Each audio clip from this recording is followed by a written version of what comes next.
नमस्कार दोस्तों, स्वागत है आपका 69,000 शिक्षक भर्ती परीक्षा की अपडेट न्यूज में। आज है 22 दिसंबर। महान गणितज्ञ श्रीनिवास रामानुजम जी का 22 दिसंबर की जयंती को हम लोग नेशनल मैथमेटिक्स डे के रूप में मनाते हैं। गणित के बिना आप कुछ नहीं कर सकते हो। आपके चारों ओर सब कुछ गणित है, आपके चारों ओर सब कुछ संख्या है। ये कथन जो है श्री रामानुजम जी का ही था। जीआईसी प्रवक्ता के लिए आज से करें आवेदन। लोक सेवा आयोग प्रवक्ता के 1473 पदों के लिए विज्ञापन कर दिया जारी। ऑनलाइन फीस जमा करने का 18 तक, फॉर्म जमा करने का 22 होंगे। वहीं जीआईसी के 991 व जीआईसी के 482 प्रवक्ता पदों पर भर्ती होगी। आपको बता दें कि आयोग की ओर से पहली बार प्रवक्ता पदों के लिए चयन मुख्य परीक्षा के आधार पर किया जाएगा। आयोग की ओर से जारी सूचना में कहा गया है कि अभ्यर्थी की आयु 1 जुलाई 2020 को 21 से 40 वर्ष के बीच होनी चाहिए। दिव्यांगों के लिए अधिकतम आयु सीमा 55 वर्ष है। आयोग की सूचना के अनुसार ऑनलाइन आवेदन की प्रक्रिया, शुल्क आदि के बारे में वेबसाइट पर 22 दिसंबर को जारी कर दिया जाएगा। वहीं यूपी टेट से संबंधित एक न्यूज है कि अंतिम वर्ष के प्रशिक्षुओं को ही आवेदन के लिए दिया जाएगा मान्यता। यूपी टेट के उन प्रशिक्षुओं के लिए आवेदन मान्य होंगे जो डीएलएड, बीएड व बीटीसी आदि के प्रशिक्षण में अंतिम वर्ष में है। शासनादेश में इसका स्पष्ट प्रावधान किया गया है। साफ कहा गया है कि पहले व दूसरे सेमेस्टर की पढ़ाई कर रहे प्रशिक्षु आवेदन के लिए अर्हता नहीं होंगे। कई अभ्यर्थियों में इसको लेकर के संशय था कि शीर्ष कोर्ट ने कार्यरत शिक्षकों को प्रशिक्षण के दौरान टीटी करने को मान्य कर दिया। इस पर परीक्षा संस्था का कहना है कि कोर्ट का निर्णय सिर्फ शिक्षकों के लिए था। राष्ट्रीय अध्यापक शिक्षा परिषद यानी एनसीटी ने नियमावली में बदलाव नहीं किया है, इसलिए अंतिम वर्ष के अभ्यर्थियों के ही आवेदन मान्य होंगे। पुलिस भर्ती परीक्षा में धांधली, 8 गिरफ्तार। 2 दिनों में वाराणसी पुलिस की कार्रवाई, 6 आरोपियों की तलाश जारी है। वहीं गोरखपुर में भी 1 साल भर पकड़ा गया। 4 साल में कम हो गए 50% अभ्यर्थी। जेल वार्डर, फायरमैन और घुड़सवार आरक्षी के 5,500 से अधिक पदों के लिए आवेदन करने वाले 6,31,000 में से करीब 3 लाख अभ्यर्थियों ने ही परीक्षा दी है। वर्ष 2016 में शुरू हुई इस भर्ती प्रक्रिया की परीक्षा रविवार को संपन्न हो गई। भर्तियों की संख्या कम होने के कारण उनका सिपाही समेत दूसरी परीक्षाओं में चयन बताया जा रहा है। हालांकि ऐसे अभ्यर्थियों को छूट दी गई थी जिनकी उम्र 2016 के मुकाबले 2020 के मानक के अनुरूप नहीं था। और उत्तर प्रदेश लोक सेवा आयोग का प्रवक्ता पुरुष महिला राजकीय इंटर कॉलेज के लिए संक्षिप्त विज्ञापन जारी कर दिया गया है। आप वेबसाइट पर जाकर के इसे देख सकते हैं कहां पर कितनी सीटें हैं। वहीं प्रदर्शन कर रहे हैं प्रदर्शनकारियों पर पुलिस ने लाठियां भी भाजी।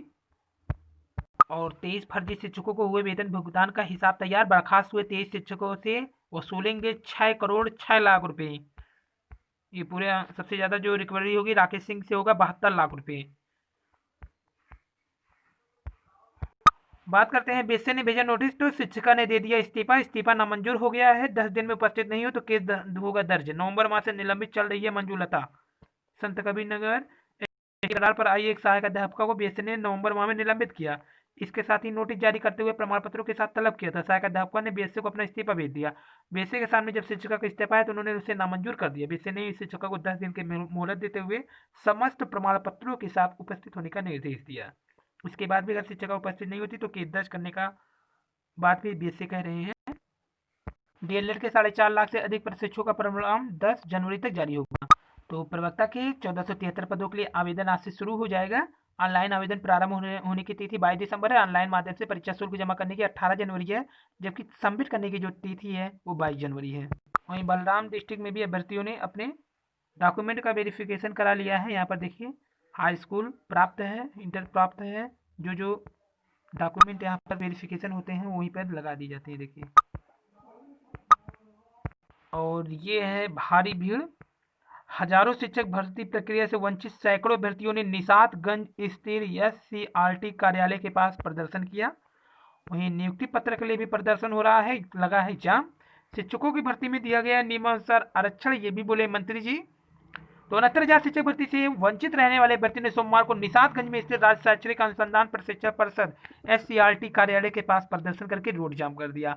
प्रदर्शनकारियों को सुबह से शाम तक डटे रहे। शाम को एक साथ निकलकर निषादगंज पुलिस पर जाम लगाने का प्रयास किया। इस पर पुलिस ने लाठीचार्ज करके उन्हें खदेड़ दिया। इसमें कई अभ्यर्थियों को चोटें भी आई है। वहीं प्रदर्शन के दौरान एक युवती की तबियत बिगड़ने पर उसे अस्पताल में भर्ती कराया गया।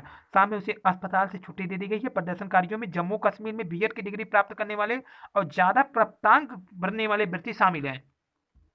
वहीं शिक्षकों की भर्ती में नियमानुसार अक्षर दिया गया है, जो कह रहे हैं मंत्री जी। बेसिक शिक्षा राज्य मंत्री सत्यदेव द्विवेदी ने कहा है कि 49 सहायक अध्यापक की भर्ती में अनुसूचित जाति पिछड़ा वर्ग के अभ्यर्थियों को नियमानुसार आरक्षण दिया गया है। द्विवेदी ने भर्ती में नियमानुसार आरक्षण नहीं मिलने के विरोध में आंदोलन करने अभ्यर्थियों से सोमवार को वहां वीआईपी गेस्ट पर मुलाकात किया। अभ्यर्थियों ने आरोप लगाया कि भर्ती में एससी ओबीसी के 7,000 से अधिक पदों पर समान वर्ग के अभ्यर्थियों को नियुक्ति दी गई है। उन्होंने भर्ती में नियमानुसार आरक्षण रोस्टर पर मेरिटोरियस रिजर्व कैंडिडेट एमआरसी व्यवस्था लागू करने की भी मांग की है। तो यहाँ पर उनका आरोप है कि ओबीसी की 7,000 सीट पर सामान्य वर्ग के आरक्षण दे दिए गए हैं अभ्यर्थियों के अनुसार। और यहाँ पे देखिए प्रदर्शन जारी है, प्राप्तांक पूर्णांक अन्य लोगों के। तो भारी भीड़ थी जिसके कारण जाम सा माहौल हो गया था वहाँ पे। तो प्रदर्शन कर रहे अभ्यर्थियों पर लाठीचार्ज कर दिया है पुलिस ने, जिसमें काफी लोगों को कई गंभीर चोटें भी आई है, कई लोगों के सिर भी फटे हैं। यहाँ पे देखिए अभ्यर्थियों के लाठीचार्ज के दौरान विद्यालय आवंटन के संबंध में जो जानकारी प्राप्त हुई उसके अनुसार पंचायत चुनाव के कारण जनपदों में सीमा निर्धारण का कार्य चल रहा है, जिससे कुछ स्कूल जो अभी तक ग्रामीण क्षेत्र में थे वह शहरी में आ रहे हैं। उप सचिव अनिल कुमार जी के अनुसार 31,277 में मथुरा में ऐसी चूक सामने आई थी कि अभ्यर्थी को जो स्कूल मिला था वह शहरी क्षेत्रों में आ गई थी, इसलिए परिसीमन का कार्य समाप्त होने के बाद ही स्कूल आवंटन होगा। इसके लिए उन्हें बताया गया कि 2 से 10 दिन का समय लग सकता है, बाकी शासन पर निर्भर है। ये है अंतर जनपदीय स्थानांतरण हेतु उपलब्ध संशोधित रिक्त सीट।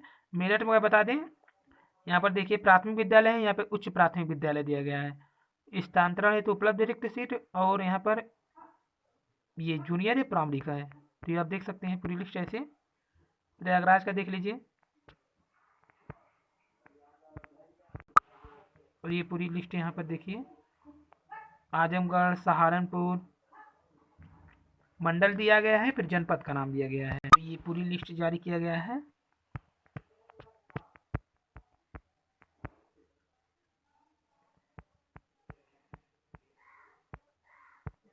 और मानव संपदा पोर्टल पर डाटा को अपलोड किए जाने के संबंध में नोटिस जारी कर दिया गया है बेसिक शिक्षा अधिकारी को, महानिदेशक स्कूल शिक्षा उत्तर प्रदेश के द्वारा। यहाँ पर पूरी बात बताई गई है। विजय आनंद जी द्वारा यहाँ पर नोटिस जारी किया गया है।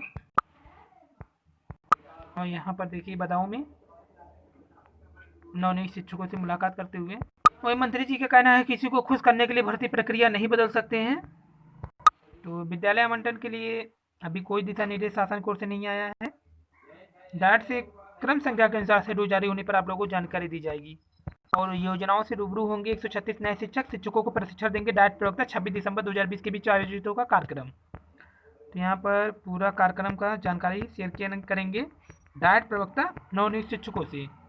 और बात करते हैं लखीमपुर की, तो नवनियुक्त 60 शिक्षकों ने नहीं किया है ज्वाइन। तो एक तरफ बेसिक शिक्षा विभाग का दामन थामने वाले 1500 से ज़्यादा शिक्षकों को स्कूल का आवंटन पाने के लिए बेचैन है, तो दूसरी ओर हाल ही में शिक्षक बने विभिन्न विभाग के 60 से अधिक कर्मचारियों ने अब तक बेसिक शिक्षा विभाग ज्वाइन नहीं किया। विभाग के अधिकारी इनके ज्वाइनिंग का इंतजार कर रहे हैं। शिक्षक भर्ती के द्वितीय चरण में जिले में 1604 अभ्यर्थियों ने अपनी काउंसलिंग कराई है। इसमें से 1589 अभ्यर्थियों को नियुक्ति पत्र वितरित कर दिया गया है। अधिकारियों का कहना है कि नियुक्ति पत्र पाने वाले में से 60 अभ्यर्थी ऐसे हैं जो पहले से ही लेखपाल, सिपाही, ग्राम विकास अधिकारी सहित विभिन्न पदों पर कार्यरत हैं। अभी तक इनका ताकपत्र नहीं हो पाया, जिसकी वजह से ये लोग बेसिक शिक्षा विभाग ज्वाइन नहीं कर पा रहे। इसी प्रक्रिया के दौरान करीब 20 ऐसे अभ्यर्थियों की भी काउंसलिंग की गई है जिनके प्रपत्र अधूरे हैं। ऐसे अभ्यर्थियों के बारे में शासन के बार बार अधिकारियों से सूचनाएं भी ली जा रही है। और टीटी के 150 अंक में से दे दिए हैं 855 अंक। शिक्षा विभाग इन दिनों प्राथमिक शिक्षक पदों पर भर्ती की प्रक्रिया चल रही है, लेकिन जिस तरह से भर्ती के लिए मेरिट बनाई गई है उससे विभाग की लापरवाही सामने आ गई है।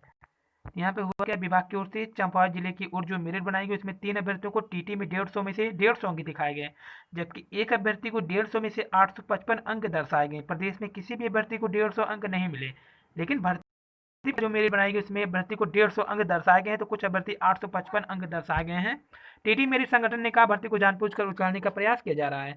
मेरिट संगठन की पल्लवी अनिल कुमारी, चंद्रमोहन जोशी आदि ने बातचीत में बताया कि अभ्यर्थियों से प्रत्यावेदन मांगे गए हैं। अफसरों ने भी चुप्पी साध लिया इस पर। और जन सैलाब के साथ जमा अभ्यर्थी अपनी मांग के लिए यहाँ पर देखिए निषादगंज लखनऊ में भारी भीड़ है। यहाँ पर बुद्धि शुद्धि यज्ञ कर रहे थे, हवन कर रहे थे यहाँ पर देखिए अभ्यर्थी।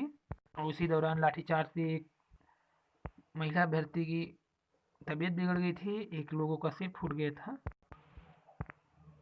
फिलहाल मंत्री जी का जो बयान है वो कह रहे हैं कि सब कुछ सही है। वहीं लगातार नवनियुक्त शिक्षकों का गैर हाजिरी भी चर्चा में है। 45 नवनियुक्त कन्नौज में गैर हाजिर हैं, स्पष्टीकरण मांगा जा रहा है। और प्रधानाध्यापक के खाली पदों पर होगी पदोन्नति। गंगवार 2 साल से शिक्षक के खाते में नहीं जमा हो रही अंशदान, शिक्षकों को शीघ्र ही बोनस और लंबित सभी भुगतान होंगे। मांग किया जा रहा है उनका कि पदोन्नति से भरे जाएं रिक्त पद। शिक्षक के पूर्व में कराए गए